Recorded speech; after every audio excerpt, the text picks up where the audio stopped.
When you think of Disney today, you think of this global titan, right? It's this massive media empire. They've got theme parks everywhere, studios that basically own pop culture, and a brand that's just part of our lives.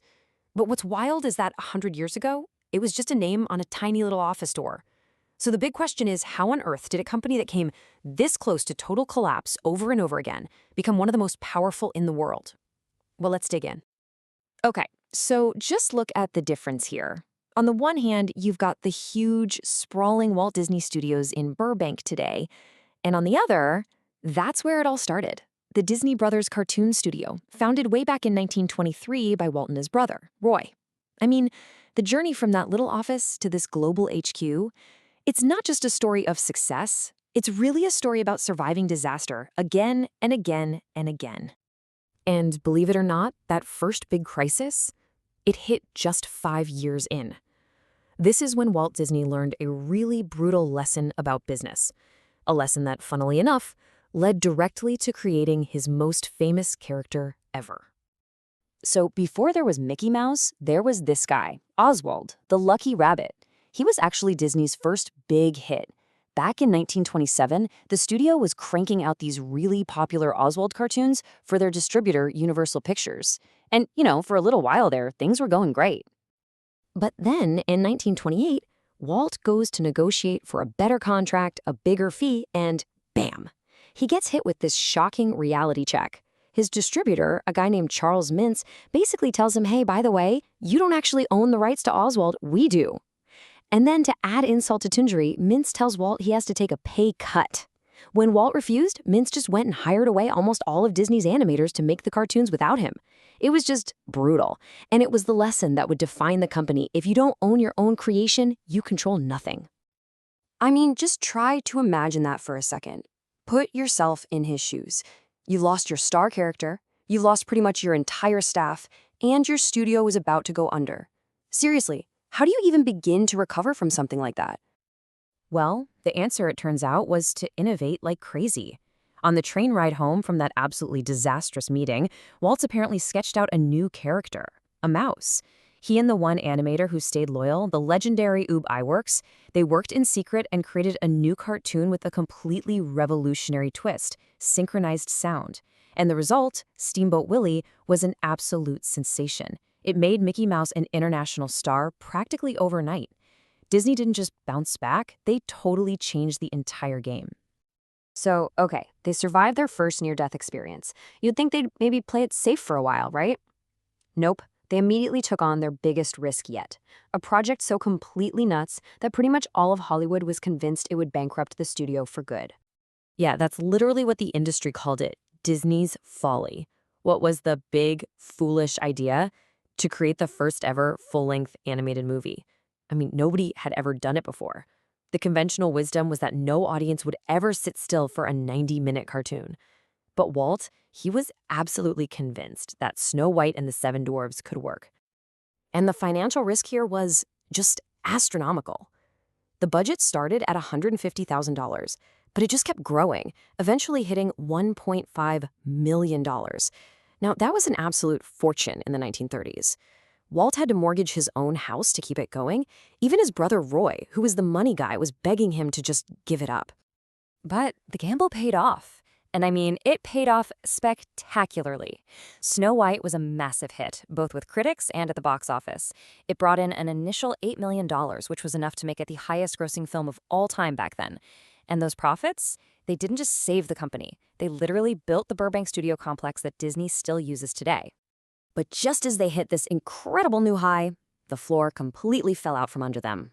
Again. Films like Pinocchio and Fantasia, which we now think of as classics, were box office failures. Why? Well, World War II had just started, and it completely cut off the European market. Then, on top of that, a really bitter animator strike in 1941 just crippled the studio. It left these deep financial and creative scars. And just like that, the company was right back to fighting for its life. So, to get out of this latest financial mess, Disney had to reinvent itself. Again. But this time, the answer wasn't going to be just a new character or a new type of movie. No, this time, they had to become a whole new kind of company, one that moved way beyond just the movie screen. And what they came up with was this brilliant three-part strategy where everything fed into everything else. First, they jumped headfirst into television.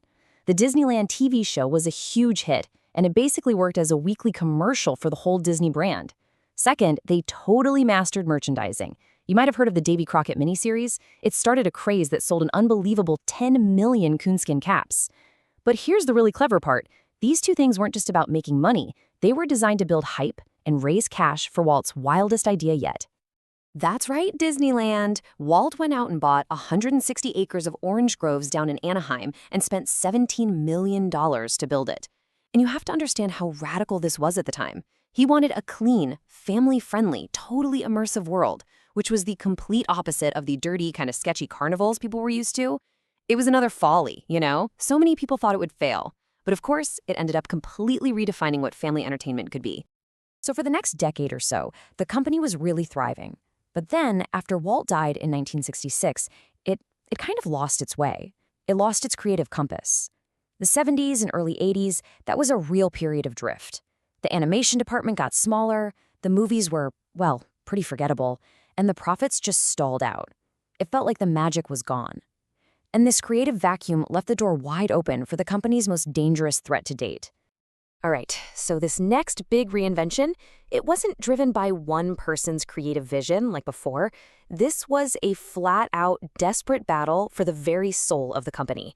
A battle that would, against all odds, lead to a brand new golden age for animation. Okay, so here's what happened. In 1984, a corporate raider named Saul Steinberg launched a hostile takeover attempt. Basically, he saw Disney as this weak, undervalued company with a lot of great stuff he could just break up and sell off for parts. To stop him, the company had to go deep into debt just to buy its own stock back. It was a huge crisis, and it forced the shareholders, led by Walt's nephew Roy E. Disney, to make a drastic change. They brought in a brand new leadership team, Michael Eisner and Frank Wells, with one mission: save the company. And the results were just wow. I mean, they were immediate and they were staggering. Just look at this turnaround. In 1983, the company was losing $33 million. Just 4 years later, under this new team, they were making a profit of $130 million. How'd they do it? Well, they revived the live-action studio, but the biggest thing they did was pour a ton of money and talent back into the one department that had been neglected for so long: animation. And what happened next was one of the most legendary creative streaks in Hollywood history. You probably know it as the Disney Renaissance. It kicked off with The Little Mermaid in '89, and then it was just hit after hit after hit. These movies weren't just huge at the box office. Critics loved them too. I mean, Beauty and the Beast got a Best Picture nomination at the Oscars. Aladdin blew past the $500 million mark. And then The Lion King became one of the highest-grossing movies ever. The magic was definitely back. So at this point, the company is finally on solid ground. They're making money, they're creatively on top of the world, so the next reinvention wasn't about survival anymore. Oh no, this one was about pure dominance. It was about transforming from a successful studio into a true global entertainment empire. So the whole strategy shifted. Instead of just creating their own content, they started buying entire cultural universes. It really started in the mid-90s when they bought Capital Cities/ABC, which got them a major TV network and, maybe more importantly, ESPN. But then under CEO Bob Iger, it went into overdrive. They started collecting worlds. They bought Pixar, which basically secured their animation future. Then they bought Marvel with all its superheroes. Then Lucasfilm and the entire Star Wars galaxy. And finally, a huge chunk of 21st Century Fox. Just incredible. So what this all adds up to is that Disney became what we call a media conglomerate. That tiny company that Walt and Roy started in a little office now owns major TV networks, the biggest sports channel on the planet, and the studios that make the world's biggest movies. And that's all on top of the theme parks and everything else. It's just a different beast entirely. You know, when you step back and look at the whole 100 years, this really clear pattern just jumps out at you, doesn't it? Every time they were about to fail, they made a huge, bold move that changed everything. Losing Oswald led to Mickey. The insane risk of Disney's folly created the entire animated movie industry. The struggles after the war led to Disneyland. A hostile takeover attempt sparked the Disney Renaissance. It seems like the company's real DNA isn't just about success, it's about surviving through these massive, transformative reinventions. And that whole history of crisis and reinvention brings us right up to today. Because, let's be honest, the company is facing a whole new set of challenges now. You've got the streaming wars, changing tastes, all kinds of cultural shifts. So looking at its past, the real question isn't if Disney will face another crisis. It's almost a guarantee. The real question is, how is it going to reinvent itself this time? What's the next big, crazy Disney's folly going to be?